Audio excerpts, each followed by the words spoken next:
Hey everybody, Greg here. Happy to be here on another Man Talk Monday. How is it already March? This year has just flown by.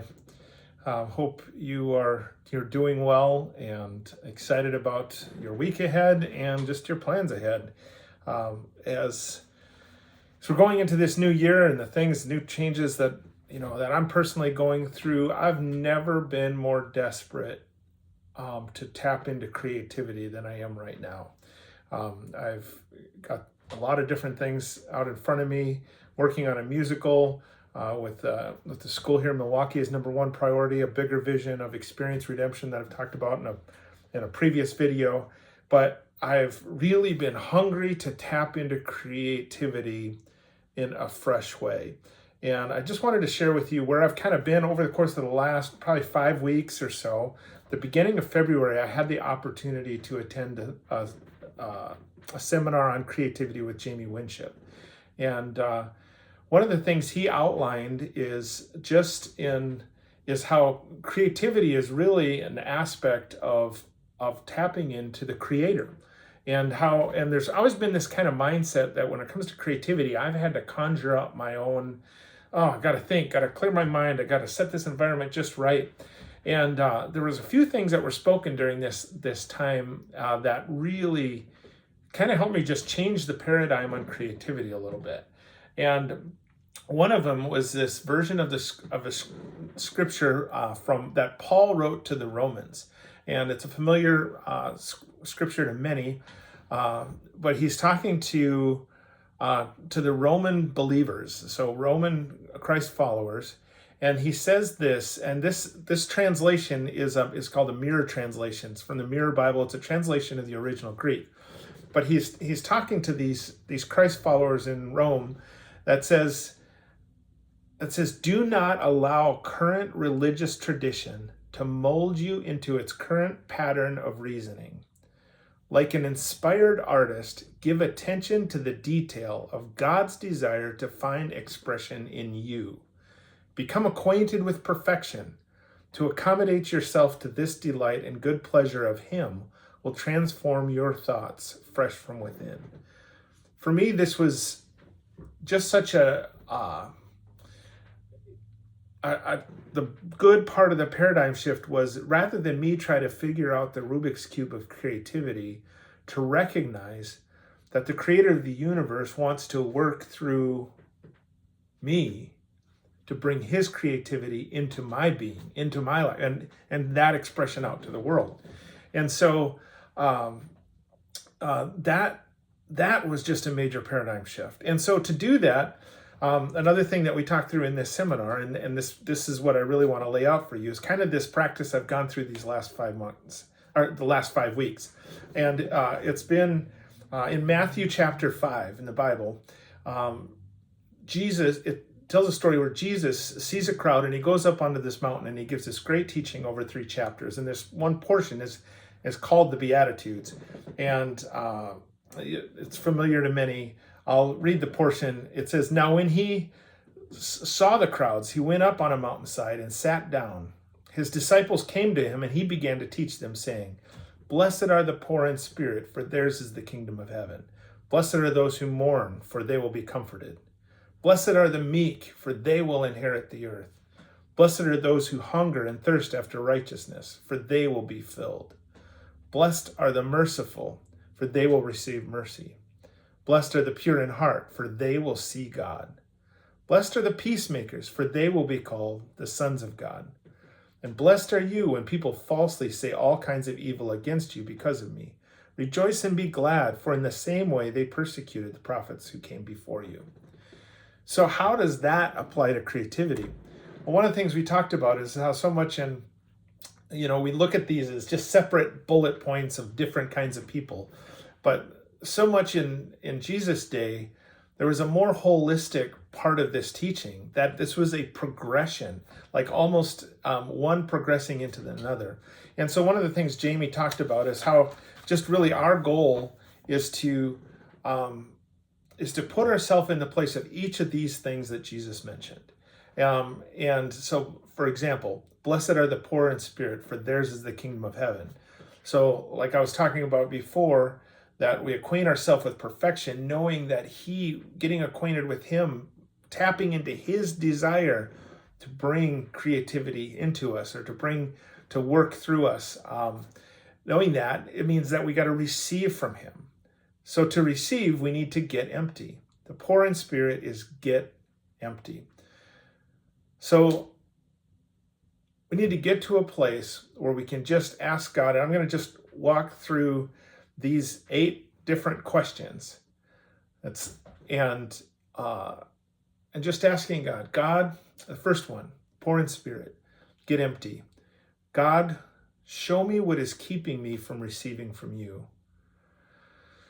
This can be many things. For me personally, it's been fear on any different day. And I've been trying to go through all these questions each and every day. But it can be like being afraid of disappointing other people. And so what shows up in my hand is I open up my hand and I just say, Lord, what is keeping me from receiving from you? What is in my hands? Sometimes it's the busyness of that day, or the busyness that I'm busying myself with things because I'm afraid of disappointing somebody else. So if I lay down that busyness and say, okay, God, what else is in my way? What is keeping me from receiving from you? Trying to please other people. As you spend time in meditating these questions, that, in any situation, if your hands are closed, you can't receive. So what is holding you back? What is keeping you from receiving? Number 2 is blessed are those who mourn. This is get sad. There's so many things in our world that others want us to get sad about. Whatever your media source is, it's going to want to get you sad about this. Whatever the Facebook group you're in, or whatever post that you're in, they're wanting you to get sad about something. But ask God, what do you want me to be sad about? And just wait to receive that answer. When I asked this question, for me, it was the things that I felt Jesus asking me to be sad about was the lonely, the disqualified, the trapped, and the outsider. This becomes my motivation for doing the things I'm doing. And for why, and just on your way to different places, for me, being sad about this causes me to have my eye open for that. If Jesus is longing for a relationship for somebody who feels that they're disqualified and they're kind of out there on their own, this is my chance just to say, hey, don't believe that lie that you're disqualified. You're not. To get aligned, blessed are the meek. The meek is one that has a whole bunch of different. When you hear the term meek, there's probably a definition or a picture that pops into your mind. But one of the things that Donna Winship had mentioned in this seminar is just picture a stallion running wild, and it's beautiful, but it's just out there on its own, doing its own thing. But picture that stallion becoming tamed and becoming useful to the master. And as I think of that in my own life, the question is then to ask, are my passions aligned with yours? Am I using my strength in the right direction? As I ask God, am I doing things in my own strength? Am I kind of out there on my own, letting my passions run wild, or am I bringing that into alignment? That's meek. It's not a sign of weakness. Actually, if you think of that stallion that becomes tamed, it's not weaker. It's actually stronger because it's coming into that alignment. Get hungry. Is there any part of me that is not hungering and longing to be satisfied by you? This is a thing that can be a challenge for me, actually in the physical realm. The hunger, like my diet is not good. And so I'm not trusting that healthy food is going to satisfy me. And so I take shortcuts with unhealthy food. What if I brought that under submission to God? And I said, you satisfy my need. Drink more water, eat healthier. Watch what'll happen to my spirit even just because of that physical. But is there any part of me that is not longing and hungering to be satisfied by you? Get mercy. Is there anyone I need to set free in forgiveness? Man, this is one that really hit home with me when I ask God this question. Is there anyone I need to set free in forgiveness? I found myself sometimes that what I was holding on to was just unforgiving myself for a long time ago. The picture actually that was in my mind was just this 7-year-old kid that that I just was having a hard time even liking, just because he was such an outsider. He had clothes that didn't fit in and those kind of things. And so I became almost self-loathing even at an early age. But forgiving that kid and loving that kid and setting that kid free actually makes me more able to give mercy to those around me today. And I don't know what it might be for you to ask, if you ask God that question.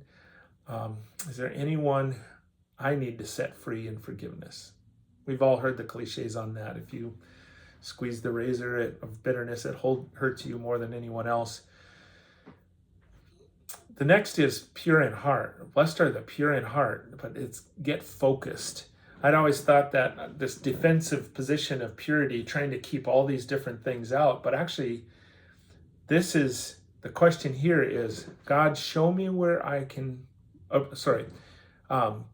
are there places, God, show me, are there places where my heart is conflicted or distracted? Like, what is taking me off mission? And I mean, yes, that ends up being keeping those other things out, but it's not a defensive posture, it's an aggressive posture. What is my mission? What is the pure in heart? What is the thing that I'm really striving after you? And even more specifically, this is where you can just get alone with truth and just say, what do you call me? Who am I really? This is where the identity comes in. And my identity, is this long statement that I've been working on, for, the last couple of years actually.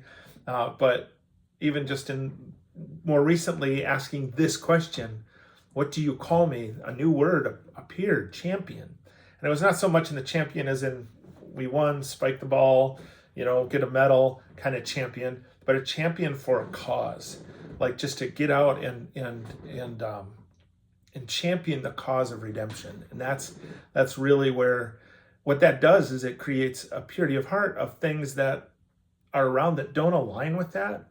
It creates a clear path. Blessed are the pure in heart, for they will see God. And that's the thing, to see God in what you're doing, if just keeping your heart from distraction. The next is get peace. Show me where I can bring your peace. I'm working in this inner city school, and these kids, they've got things that they just need peace just by being present. Just by being present and knowing, having gone through these steps that I mentioned before, just puts my mind and my heart and my whole presence in a place where I can bring peace to a situation just by being there. So what areas can you bring peace? The last is get above it all. That last phrase of Jesus' talk called the Beatitudes is blessed are you if people say false things about you, and if you experience persecution because of him. It's just so easy to get drug into things, drug into arguments, get dragged down, get discouraged. What do I need to rise above? Just stop, think. What do I need to rise above? What am I get pulled into the mire of muck that I'm not supposed to be in? And even if there is persecution, not just rise above it in the sense of make the persecution stop, but despite the persecution, carry on. And so as I've been going through these, I've found my heart more focused on just setting the stage for creativity. There's more to come, just in that process. And this isn't just a new formula to solve all the problems, but it's a new way to just spend time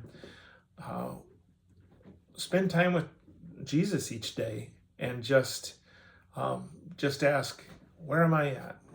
How can I receive more from you? It's been really good and very practical for me, just each and every day to go through these steps. And I hope it helps you. Great days are ahead. Just that mindset of thinking like an inspired artist. Give attention to the detail of God's desire to find expression in you. Great things are ahead. All right, have a great week, man.